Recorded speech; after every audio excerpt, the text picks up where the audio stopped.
Hello, this is Sam Simon, also known as Dementia Man, and this is my podcast for the week of Memorial Day. I'm recording this for the release on the Sunday before the Monday Memorial Day, and I want to reflect today, particularly both as a man with a cognitive disorder, as well as someone telling this story. That's what Dementia Man is about. It's my story of living a meaningful life with a cognitive disorder late in life. And it brings up the reflections of my entire life, and particularly as a troublemaker. Sort of my brand, if you will, in the show and urging people to live a meaningful life or find a way for people to live a meaningful life, and in the process, causing good trouble. And I think a lot about in my life the military and service and people in our family. Um, in the play and in the book, Dementia Man, the book, available on Amazon, um, you would read the story of my life, and including the phrase in the play is I had a couple of side trips, like a stint in the U.S. Army JAG Corps. Yeah, yes, I was an Army lawyer, and boy, did I cause an Army trouble. They tried to court-martial me once, and they did. I know I only got a letter of reprimand. Um, and after I got the letter of reprimand from my boss, who was a major, an Army lawyer, he then said, "Now this meeting's over." I say, "Okay, this meeting's over." He said, "Well, the judge advocate general wants to tell you that he thinks you did a great job and he hopes you stay in the Army." Um, but that shows causing good trouble can do some good things. But what I want to do today is to spend a few more minutes reflecting on what Memorial Day may mean to some of us. And yes, my troublemaking journey in the Army, because that one event wasn't the only time I caused the Army lots of trouble. Good trouble, I hope. But I want to begin with talking about my family. My father, the late Marcus Simon, who was born in 1903, was too young to serve in World War One and too old to serve in World War Two. Now, he had a younger brother. His name was Joe Simon, my Uncle Joe, as we called him, who was in the Army during World War Two and indeed had been stationed in Hawaii on December 7th, 1945. And he was there during the Japanese bombing of the naval base there. Now, he has a funny story about that. He had been transferred there like a week earlier. He hadn't been assigned any duty. He was actually sort of a little bit, not a little bit, he was sort of off base without permission, also known as AWOL, working at a nightclub when the bombing started, and he had to run back to base. Family lore.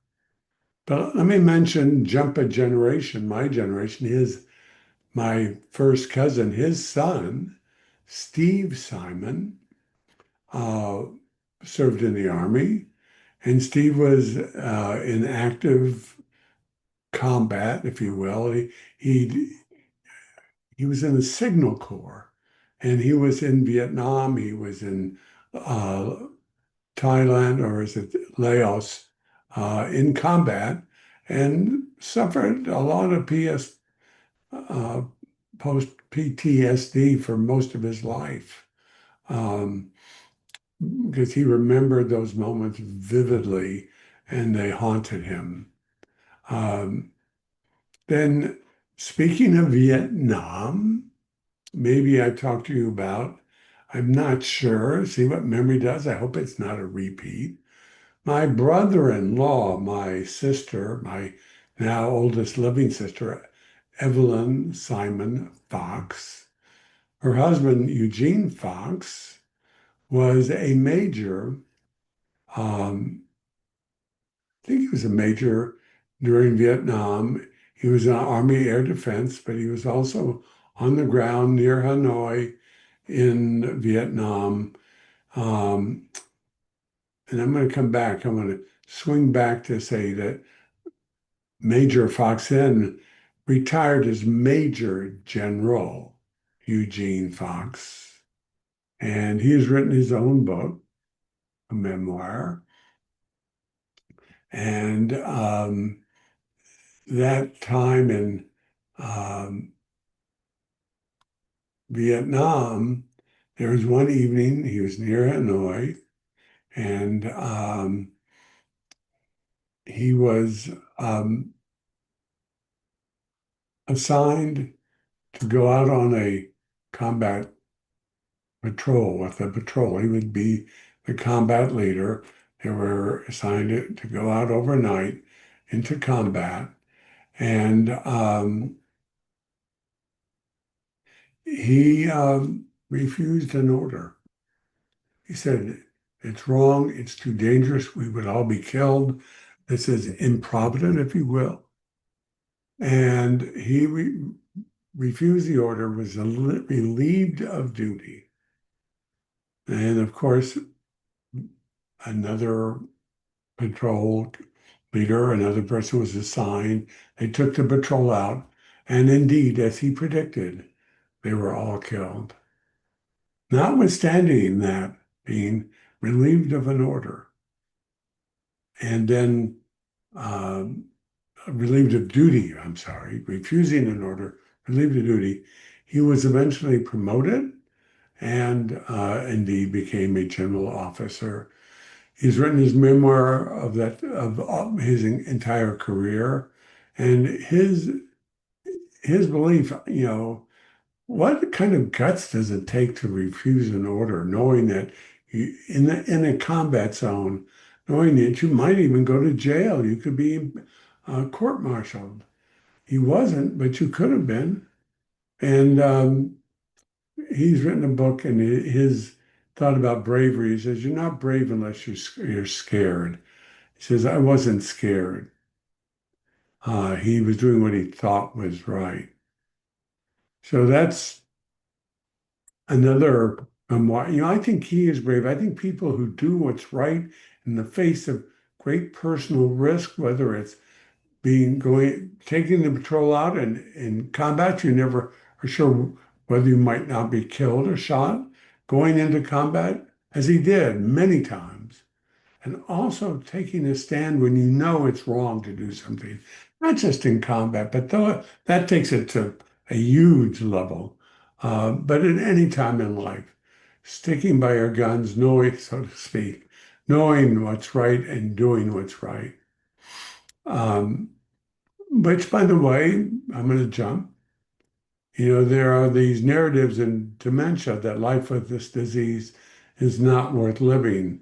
And some are called to committing suicide. Some are going to Switzerland and taking poison, saying, I just can't stand it. I think, and it's not a brag, but I think it can take courage to know that the journey ahead can be very difficult and a burden to others as well, and still respecting life and contributing whatever we have to contribute to finding a solution, maybe just a microsecond earlier than it might be if you had not lived out the journey fully. So that's on that. But let me talk some more about people who in our family who have been to in the military besides me. Well, let me, because my brother-in-law, Major General Eugene Fox, had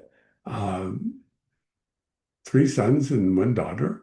Uh, two of the two of the three sons have served in the military, went to West Point, um, and one also retired from the military. Um, and but let me go back and talk about my troublemaking years in the Army. So I had that one instance where um, I wrote a report. I'm sorry, I wrote an article that was published in the New Republic, published without the Army's permission, and they wanted to court-martial me. And I did that because they had Nixon's drug amnesty program where they encouraged people who were doing any sorts of drugs turn themselves in. They promised non-prosecution.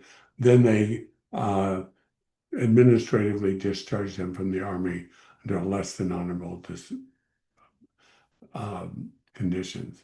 But then there was my representation of an Army captain. I was approached by an Army captain, regular Army. He had served in Vietnam. He had been given many medals. And now, again, we are having to downsize. I think this may have been under, I don't know, it could have been Nixon or Reagan that had to reduce the size of the Army. And typically it would be the reservists, like me. I was a reservist, but on active duty, who would have our tours cut short. Mine wasn't. Um, but here was a regular Army captain. He'd served in Vietnam. Um, Captain Omlong, that was his name. And he was a troublemaker. He was a loud and proud troublemaker, so much so that the Army didn't want to keep him. Not because he did anything wrong, but the brightest thing that's in my mind is he got angry at the general on the base he was serving. He didn't think he was taking care of the tanks on the base well enough, and confronted the general at a party and lectured him. And that was the kind of guy he was. He didn't have didn't know how to temper himself and be polite in company, and just a pain in the you know what for the Army. So they tried to release him early, not court-martial him, just wanted to relieve him from active duty. Well, he said, I want to serve. And frankly, if the Army thinks you shouldn't be kept, you're not going to get promoted. You think the wise person would say, see the writing on the wall, just leave early under honorable conditions and go on with a career in life. Not Captain Omlong. So we took it up. I challenged the Army.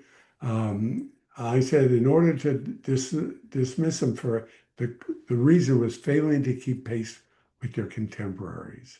I said, well, give me the promotion board. Why wasn't he keeping pace? What did he do wrong? Well, the Army never releases promotion board. Results under the law, they would have had to because of nobody who asked for them, but Captain Simon did. And there was this proceeding, and I still can remember. It's a promotion panel. Well, it's a panel. Um, it was head by a brigadier general and some captains and majors. And I was arguing for him, and they just said, stop, Captain Simon. You've won. We're not going to get rid of him.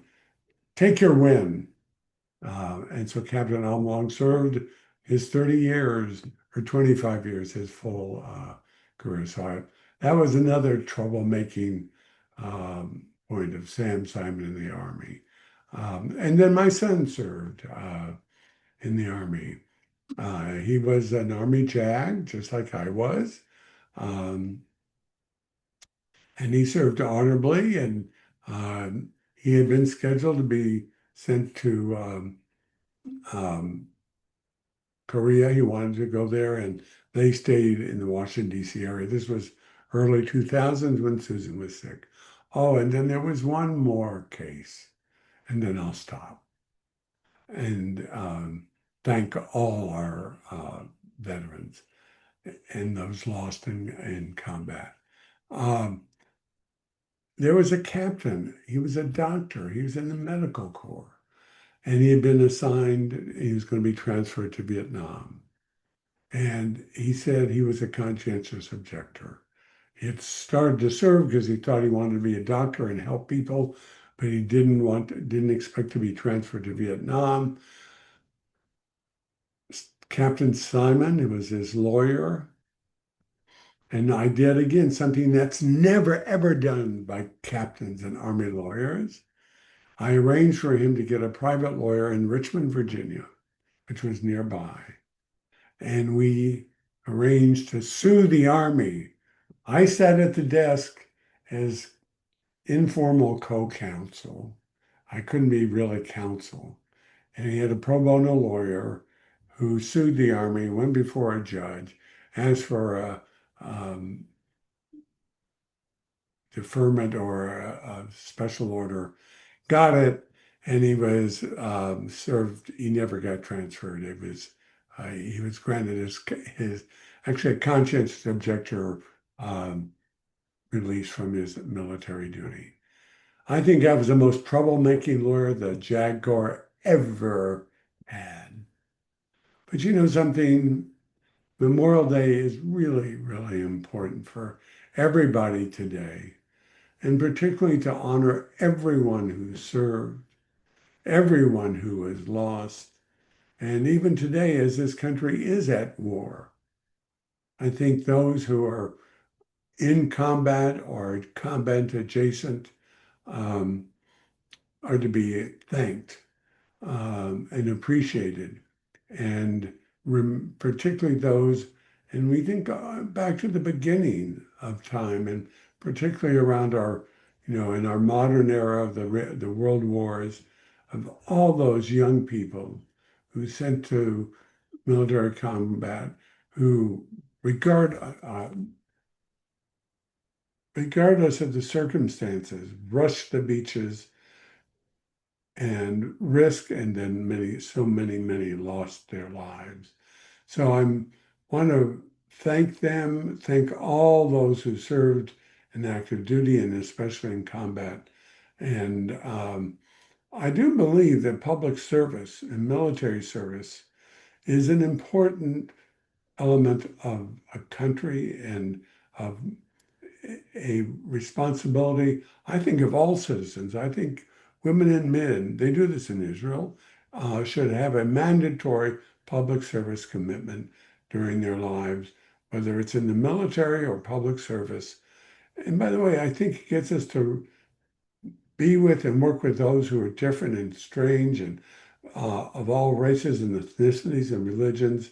And it helps build patriotism and a peaceful and respectful society.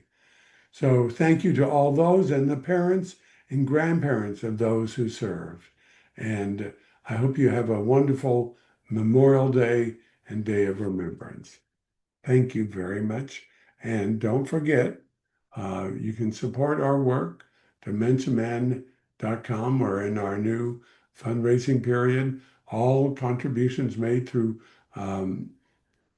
Fractured Atlas, our 501c3 sponsor, are tax deductible, and it helps keep this work alive and helps keep us touring, and our new effort to remind you that we are now doing virtual programs, and be in touch if someplace in your community wants to bring Dementia Man and Existential Journey to those who need to see it. Thank you so much.